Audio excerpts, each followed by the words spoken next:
Alors, un propriétaire a obtenu un permis de construire et il souhaite modifier son projet au cours de sa réalisation.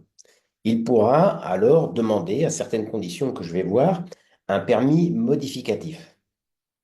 C'est intéressant parce que si on n'entre pas dans le champ du permis modificatif, eh bien, le propriétaire va devoir recommencer une procédure, demander un permis nouveau, ce qui est une procédure plus lourde.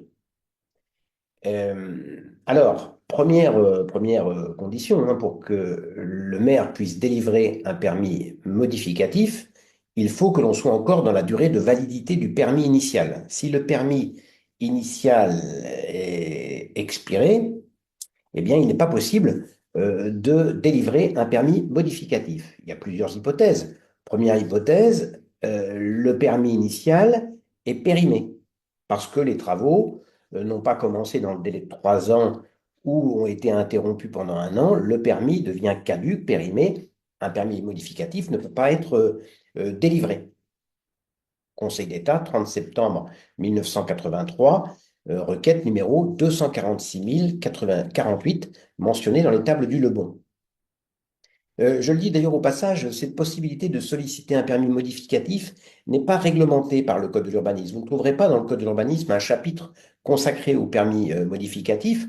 Il est tout au plus évoqué dans un article résultant d'un arrêté, article A 431-7, 7, oui, du Code de l'urbanisme, qui définit un formulaire CERFA. Vous voyez, ce permis modificatif qui joue un grand rôle en pratique ne fait pas l'objet d'une réglementation particulière, c'est donc la jurisprudence qui a précisé ses contours. Donc, je disais, première hypothèse, le permis est périmé, donc un permis modificatif ne peut pas être délivré.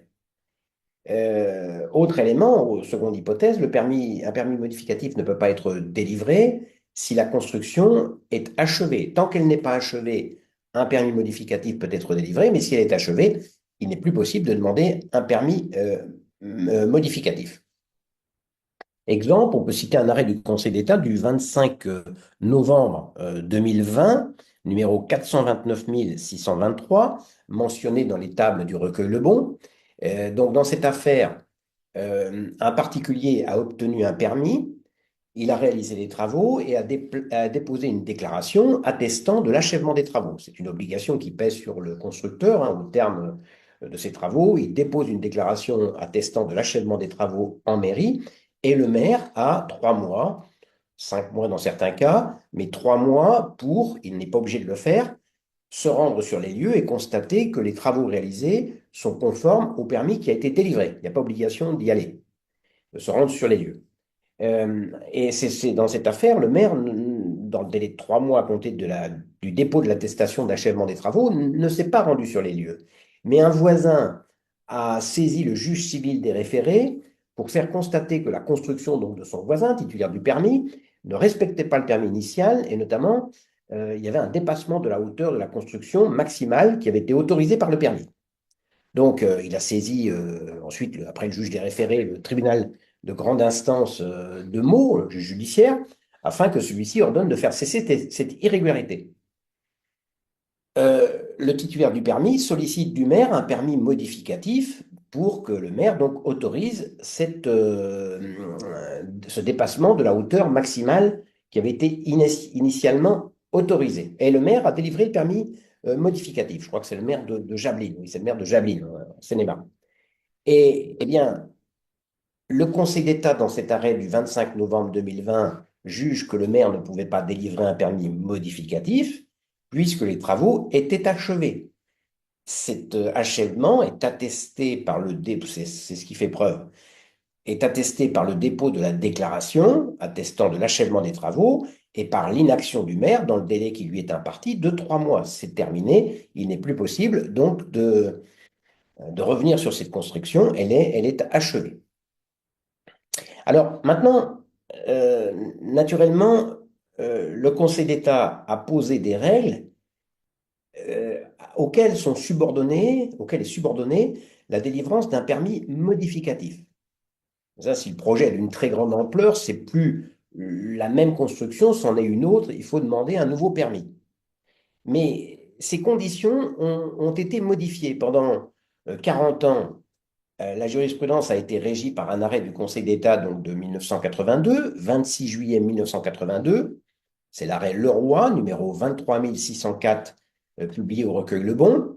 Et cette jurisprudence donc, du 26 juillet 1982 a été abandonnée par un autre arrêt du Conseil d'État du 26 juillet 2022, vous voyez, même jour, 40 ans plus tard, Madame Vinclair contre Commune de Montreuil, 437 765, l'arrêt est publié au recueil Le Bon. Donc il y avait des conditions qui étaient posées à la délivrance du permis modificatif qui ont prévalu de 1982 à 1922, et puis maintenant, depuis 2022, il y a donc des conditions nouvelles. Quelle est la différence? Dans la jurisprudence de 1982, le maire ne pouvait délivrer un permis modificatif que si la conception générale du projet initial n'était pas affectée par la modification. Donc, vous voyez, conception générale n'est pas affectée, conception générale du projet initial, par la modification demandée. Dans la jurisprudence qui prévaut depuis 2022, le maire peut délivrer un permis de construire dès lors que les modifications envisagées n'apportent pas au projet un bouleversement tel qu'il en changerait la nature même. Modification de la conception, bouleversement du projet. Voilà l'évolution.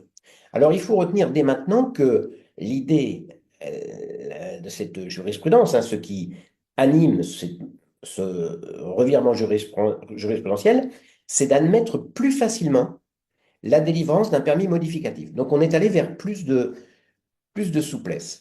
Pourquoi cette évolution du Conseil d'État? Eh bien, cette évolution du Conseil d'État a été rendue nécessaire par l'évolution des pouvoirs que détient le juge administratif lorsqu'il est saisi d'un recours contre un permis et qu'il constate que ce permis est affecté d'une irrégularité qui est régularisable. En vertu des articles L600-5 et L600-5-1 du Code de l'urbanisme, lorsque le projet qui a fait l'objet d'un permis est affecté d'une irrégularité qui affecte partiellement le permis ou qui l'affecte totalement, mais les deux articles visent le cas où le projet est partiellement affecté ou le projet est globalement affecté par l'irrégularité. Mais si dans les deux hypothèses, il est possible de régulariser le permis, eh bien le juge, plutôt que de l'annuler, sursoit à statuer et laisse un délai au pétitionnaire, au titulaire du permis, pour qu'il obtienne une régularisation, puisque c'est régularisable. L'idée, bien sûr, c'est une idée qui prévaut de plus en plus en droit de l'urbanisme, c'est de faire en sorte de sauver les actes, les autorisations de construire, parce qu'on estime qu'il est déjà tellement difficile de construire, donc il faut assouplir les conditions et faciliter les régularisations quand elles sont possibles. Alors, ces articles L600-5 et L600-5-1 ont fait l'objet d'une évolution, d'une nouvelle rédaction par la loi Elan de 2018. Auparavant, quand le juge constatait, donc, soit sur le fondement de l'article L600-5 ou L600-5-1, que le permis était affecté d'une irrégularité qui affectait complètement ou partiellement le projet, mais qu'une régularisation était possible, il pouvait laisser le temps au titulaire du permis d'obtenir un permis modificatif pour régulariser le projet irrégulier. Dès lors qu'il s'agissait d'un permis modificatif qui était visé, eh bien, le maire qui était saisi de cette demande de régularisation était enfermé dans les conditions posées par la jurisprudence de 1982 que je viens de citer. Il ne fallait pas que le permis modificatif qu'il délivre pour régulariser affecte la conception générale du projet initial. Ça restreignait donc les possibilités de la mesure de régularisation. Et le législateur, donc, dans la loi Elan de 2018, a considéré que ce n'était pas souhaitable que les pouvoirs de régularisation du maire à la suite d'un sursis à statuer du juge soient restreints. Donc la loi de 2018 modifie ces deux articles, L600-5 et L600-5-1, pour prévoir désormais que le juge pourra surseoir à statuer pour permettre au maire de délivrer une mesure de régularisation. Il n'est plus question vous voyez, de permis modificatif. Et donc, à partir du moment où je vais le voir, eh bien, la mesure de régularisation dans le cadre d'un contentieux ouvert, hein, si le juge, si le maire peut délivrer une mesure de régularisation, c'est parce qu'il y a eu un recours, le plus souvent du voisin, contre le permis et que le juge lui a demandé, a sursis à statuer et lui a laissé la possibilité de prendre une mesure de régularisation. Eh bien, dès lors qu'il est plus facile dans le cadre d'un contentieux de régulariser le permis, il était logique, il était logique de permettre, avant même qu'il y ait un contentieux, au maire, pétitionnaire d'abord, qui fait la demande, au titulaire du permis, et au maire, de régulariser la construction initiale. Sans quoi, vous comprenez, le permis modificatif sur le fondement de la jurisprudence de 82 n'est pas possible parce que ça affecte la conception du projet initial. Donc, il va falloir que j'attende le contentieux devant le juge administratif. Et à ce moment-là, le juge administratif me laissera la possibilité d'obtenir une mesure de régularisation qui n'est plus enfermée dans le cadre de la jurisprudence de 82. Donc, c'est pour ça que le Conseil d'État, en 2022, a rendu plus facile, a étendu les possibilités d'obtenir un permis modificatif, en ne parlant plus de modification de la conception générale, mais de bouleversement du projet initial. Voilà donc le sens de l'évolution, hein, de cette jurisprudence qui s'explique donc par cette disposition du Code de l'urbanisme et cette modification opérée par la loi Elan. Alors, il y a également une autre condition qui est posée à la délivrance d'un permis modificatif. J'en dis deux mots avant de revenir sur cette distinction entre conception et bouleversement. Le maire ne peut pas délivrer un permis modificatif si les travaux aggravent l'atteinte aux règles d'urbanisme. Je vous donne un exemple. Par un arrêté du 30 octobre 2018, le maire de Bayonne a refusé de délivrer un permis modificatif. La cour administrative donc, est saisie d'un recours contre ce refus et elle rappelle à quelles conditions le maire peut délivrer un permis modificatif. Première condition, je l'en ai déjà parlé, il faut que le permis initial soit toujours en cours de validité. Deuxième condition, j'en ai parlé, il faut que la construction ne soit pas autorisée par le permis initial, ne soit pas achevée. Troisième condition qui résulte de la jurisprudence de 2022, il ne faut pas que les modifications envisagées apportent à ce projet un bouleversement tel qu'il en changerait la nature même. Et quatrième condition, j'en dis deux mots ici, les changements ne doivent pas en outre avoir pour effet d'aggraver l'atteinte à la réglementation en vigueur résultant du permis initial. C'est cette dernière condition qui a conduit le maire de Bayonne, dans cette affaire, à refuser le permis modificatif. Dans cette affaire, hein, un constructeur, un propriétaire avait obtenu un permis en 2013. Il dépose une déclaration attestant de l'achèvement des travaux. La commune se rend sur les lieux, elle procède, ce qu'elle n'est pas obligée de faire, mais là elle l'a fait, elle procède à un récolement, c'est-à-dire qu'elle vérifie que les travaux réalisés correspondent au permis délivré, et elle a constaté que le projet ne respectait pas les termes du permis initial. Le propriétaire a donc déposé une demande de permis modificatif. Dans cette hypothèse, il peut. Hein, on est dans la période où le maire contrôle, ce qu'il n'avait pas fait dans l'affaire que j'ai citée tout à l'heure. Il dit, vos travaux ne sont pas conformes au permis initial, je vous demande de régulariser, je vous demande de délivrer un permis modificatif. Le maire avait fondé son refus sur le fait que le projet ne respectait pas le coefficient d'imperméabilisation prévu par le règlement du PLU, ce qu'on appelle le coefficient de biotope, hein, une obligation qui est faite qu'une partie du terrain soit hors de construction pour favoriser notamment l'écoulement des eaux. D'ailleurs, c'est ça, hein, en vertu du zonage d'assainissement pluvial, le terrain d'assiette du projet, faisant l'objet de l'arrêté litigieux, du permis litigieux, est affecté d'un coefficient d'imperméabilisation maximale de 0,65. Or, le projet autorisé par le permis de construire initial comportait plus de 35%, hein, 65-35, plus de 35% d'espace imperméabilisé.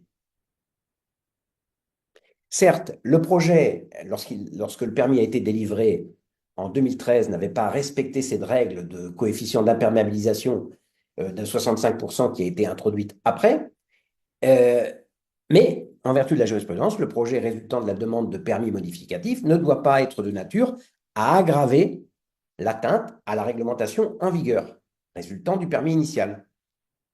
Or, le permis modificatif accroît l'imperméabilisation il aggrave donc euh, l'atteinte à la réglementation en vigueur. Le maire ne pouvait pas délivrer le permis modificatif. Alors, de la même façon, le Conseil d'État a jugé récemment que la légalité du permis modificatif s'apprécie en tenant compte.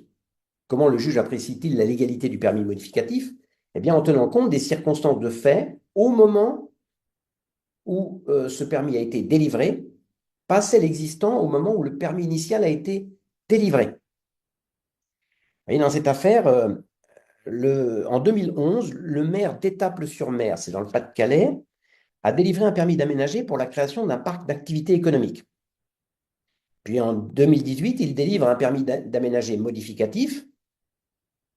L'aménageur a demandé ce permis modificatif parce que la communauté d'agglomération en cause a réduit de 100 hectares à 50 hectares la zone d'activité économique.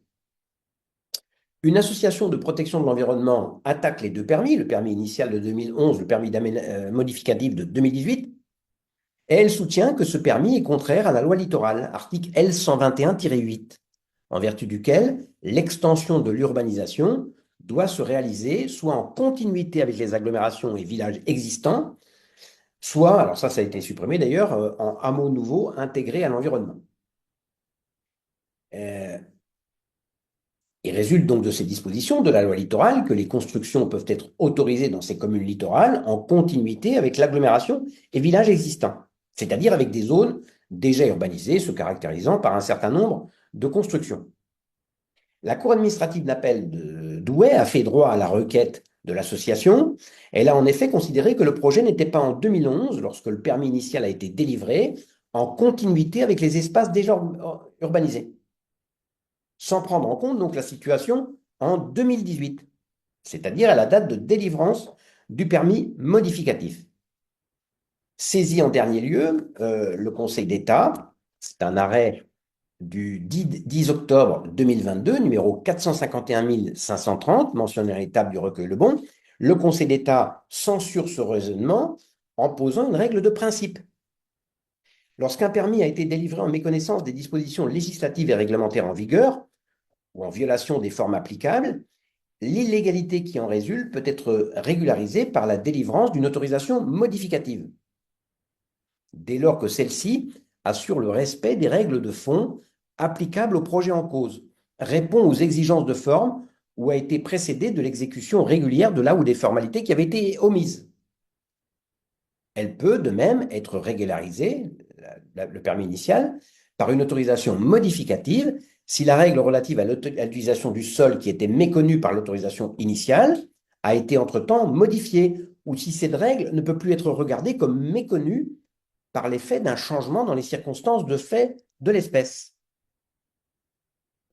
Il résulte de ce considérant de principe, dit le Conseil d'État, que la Cour administrative d'appel ne pouvait pas annuler le permis modificatif de 2018 qui complétait le permis initial de 2011 au motif qu'en 2011, le terrain n'était pas dans les espaces urbanisés et donc le projet méconnaissait la loi littorale qui impose de construire dans la continuité des espaces urbanisés.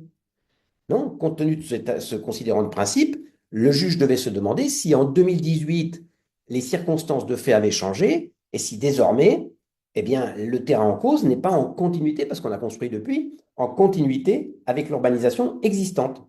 Dans ce cas-là, eh bien, le permis modificatif régularise une construction qui était en 2011 irrégulière, parce qu'en 2011, on n'était pas dans un espace urbanisé, alors qu'on l'est peut-être en 2018.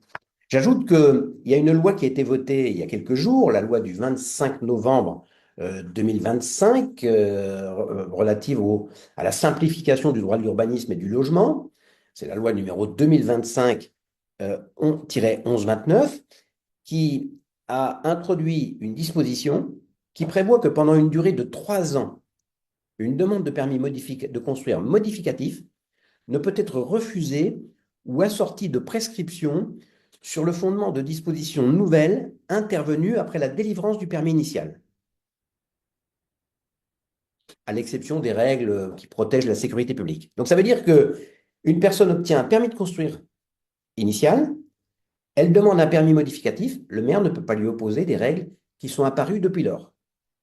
La demande de permis modificatif doit être appréciée au vu des règles en vigueur au moment où le permis initial, pendant 3 ans en tout cas, au vu des règles initiales qui existaient au moment où le permis initial a été délivré. Donc, vous voyez, c'est dans l'arrêt précédent que j'ai vu qui posait un principe, 10 octobre 2022, des circonstances de fait intervenues depuis la délivrance du permis initial peuvent régulariser ce permis initial, et le permis modificatif permet cette régularisation. Et ici, à l'inverse, quand des règles plus contraignantes sont apparues depuis que le permis initial a été délivré, pendant 3 ans, ces règles plus contraignantes ne pourront pas être opposées à la délivrance d'un permis modificatif. Cette règle que je viens de décrire est posée à l'article L431-6 du Code de l'urbanisme. Dernière précision d'ailleurs à propos du contentieux, sur quelqu'un fait un recours contre le permis modificatif, l'intérêt à agir de celui qui attaque le permis modificatif s'apprécie par rapport à ce permis. Vous voyez, une personne attaque le permis délivré à son voisin, elle n'a pas attaqué le permis initial, c'est la construction d'une maison.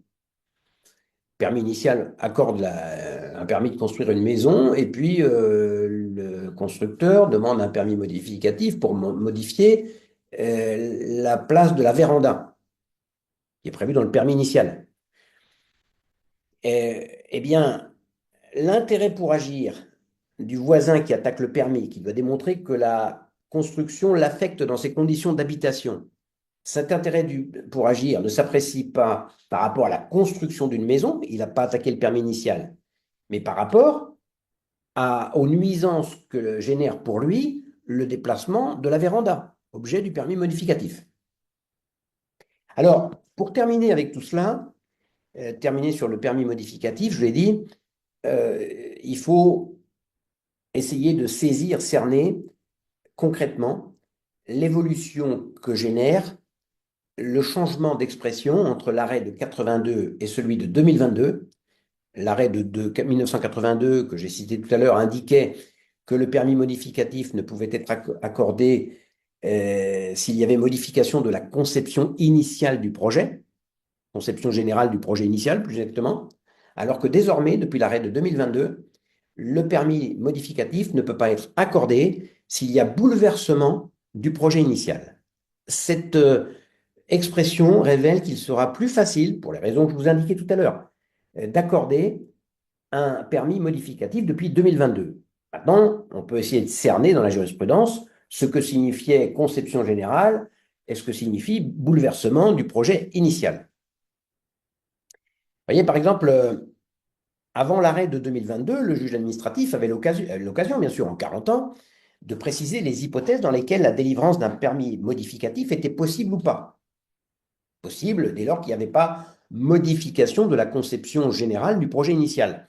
Par exemple, la modification de l'emplacement d'un parking, modification architecturale, ajout d'une fenêtre, implantation de fenêtres pleines en vitre au lieu de fenêtres à carreaux, ne modifie pas la conception générale du projet. Le maire pouvait délivrer un permis modificatif. C'est un arrêt du 19, un arrêt de la Cour administrative d'appel de Marseille du 19 mars 2020, numéro 18 MA 01 685.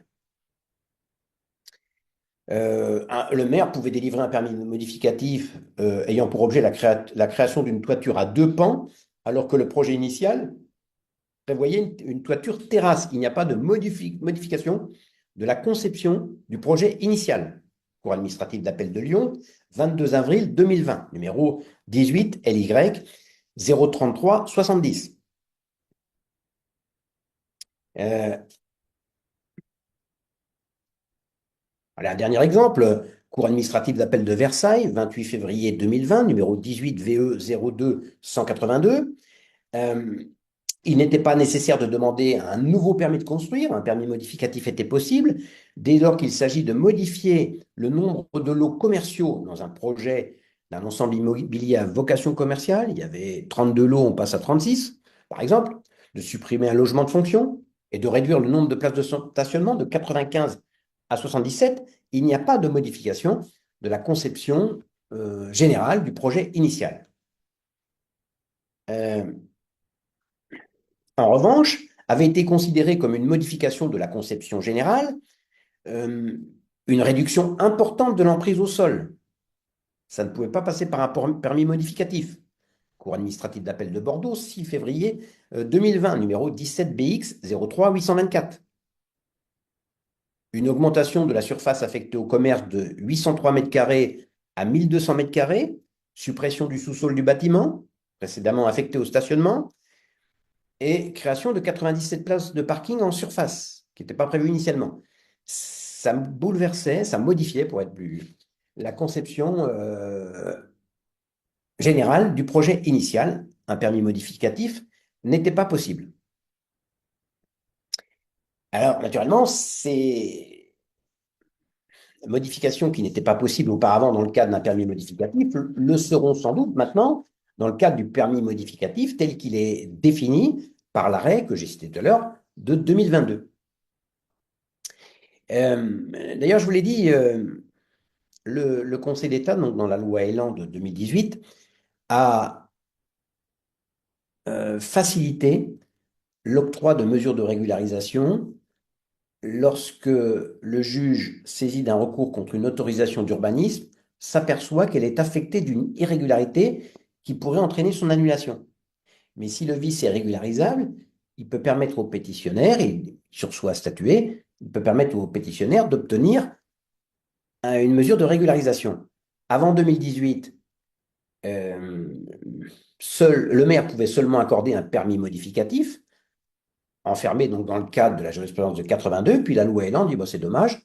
Donc la loi Elan ne parle plus, modifie les articles L600-5, L600-5-1 qui visent les hypothèses donc, de permis irréguliers régularisables, et modifie et remplace l'expression permis modificatif par mesure de régularisation.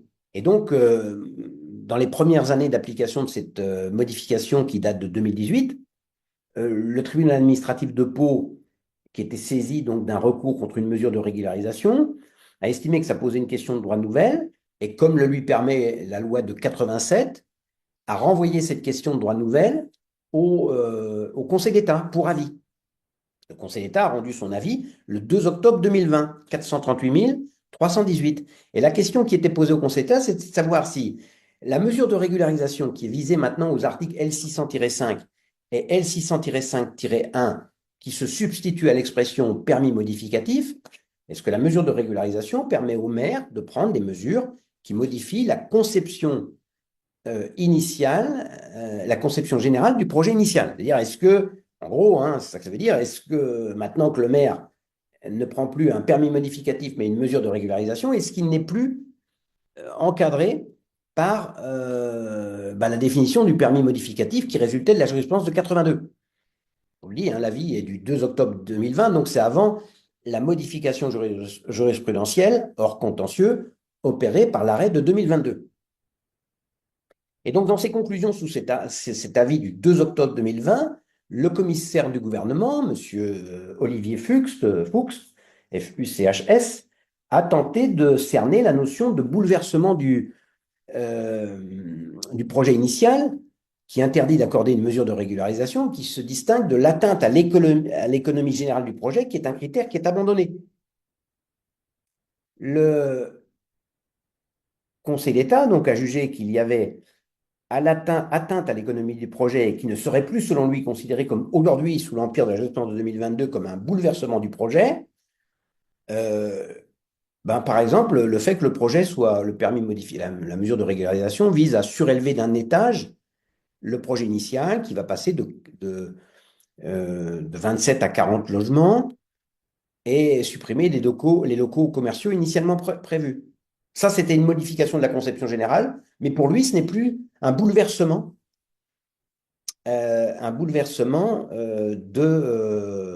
du projet initial. Modification d'une quinzaine de mètres de l'implantation d'une porcherie. Modification de l'implantation d'un projet et réduction de la surface habitable de 150 mètres carrés à 80 mètres carrés. Vous voyez, pratiquement une réduction de moitié. C'était sans doute, sous l'empire de la jurisprudence de 82, une modification de la conception générale du projet initial. Ce n'est pas un bouleversement du projet au sens de la jurisprudence de 2022. Euh, alors, maintenant, si on se replace sur le terrain de l'arrêt, là, cet avis est relatif à l'interprétation qu'il faut donner à la réforme opérée par la loi Elan aux articles L600-5 et L600-5-1 du Code de l'urbanisme, qui substitue l'expression permis modificatif, mesure de régulation, à celle de permis modificatif. Mais depuis 2022, depuis que le Conseil d'État a modifié sa jurisprudence sur les conditions d'octroi du permis modificatif, eh bien, le Conseil d'État a rendu quelques arrêts dans lesquels, ou la Cour administrative d'appel, dans lesquels il précise ce qu'est un bouleversement. Et vous voyez, par exemple, on peut citer un arrêt qui est assez significatif, un arrêt de la Cour administrative d'appel de Lyon du 18 avril 2023, numéro 21 LY 03 879. Dans cet arrêt, donc, le maire de Chins-sur-Léman, c'est en Haute-Savoie, je ne sais pas si je prononce bien, a délivré un permis de construire pour une maison qui a une surface de 247 mètres carrés. Le pétitionnaire titulaire du permis sollicite un permis modificatif que le maire a refusé de délivrer. Il était sans doute encore sous l'emprise de la jurisprudence antérieure. Et la Cour administrative estime qu'il a eu tort. Pourtant, le projet consiste à porter la surface de la maison de 247 mètres carrés, surface initiale, à 753,79 mètres carrés. La maison triple, mais il n'y a pas bouleversement du projet initial. Création d'un étage supplémentaire, la hauteur passe de 5,70 m à 9 mètres. Vous voyez, c'est pratiquement, la hauteur est presque doublée. Bah, auparavant, sous l'empire de la jurisprudence 4 de 82, il y aurait eu modification de la conception générale du projet initial, mais sous l'empire de la jurisprudence de 2022, il n'y a pas bouleversement du projet. Le bouleversement, pourquoi il n'y a pas bouleversement? Bah, je crois que parce que c'est toujours une maison qu'il faut construire. La maison est bouleversée, enfin, je ne vais pas utiliser ce mot qui pourrait induire à erreur, mais c'est toujours une maison. Donc, il n'y a pas de bouleversement du projet. Euh, et vous voyez, pour vous donner des exemples positifs, vous voyez, par exemple, on peut citer un arrêt de la Cour administrative d'appel de Bordeaux, 26 février 2024, numéro 24 BX 00069. Le maire de Biarritz a délivré un permis de construire initial qui autorisait, outre 52 places de parking, euh, qui autorisait donc 52 places de parking, un bâtiment d'accueil et un bâtiment central abritant une piscine, ainsi que 48 mobilhomes. Ça, c'est le projet initial sur châssis, regroupé en 12 lots. Et puis ensuite, il délivre un permis de construire qui porte sur la construction de 52 logements. Vous voyez, ce ne sont plus des mobilhomes, ce sont des logements répartis en 7 bâtiments. Alors là, c'est un autre projet. Il y a bouleversement du projet initial. Le permis modificatif n'était pas possible. Autre exemple, un arrêt de la Cour administrative d'appel de Paris du 16 juin 2024, numéro 23 PA 02307. Le maire de Bobigny a délivré un permis de construire un pavillon comportant 2 logements. Le titulaire du permis demande un permis modificatif pour construire 3 logements supplémentaires. Ça ne peut pas passer par un permis modificatif parce que 2 logements, c'est encore une maison individuelle. Dans la réglementation de l'urbanisme, si vous construisez un pavillon avec 2 logements, c'est une maison individuelle. En revanche, s'il y a 3 logements, 4, 5 comme ici, ça devient un bâtiment collectif. C'est autre chose. Donc, ce n'est pas seulement la modification de la conception générale du projet, c'est un bouleversement du projet initial. Je voulais construire une maison, maintenant je veux construire un immeuble collectif. Le permis modificatif n'est pas possible. Voilà donc l'évolution qui a été opérée sur cette notion de permis modificatif.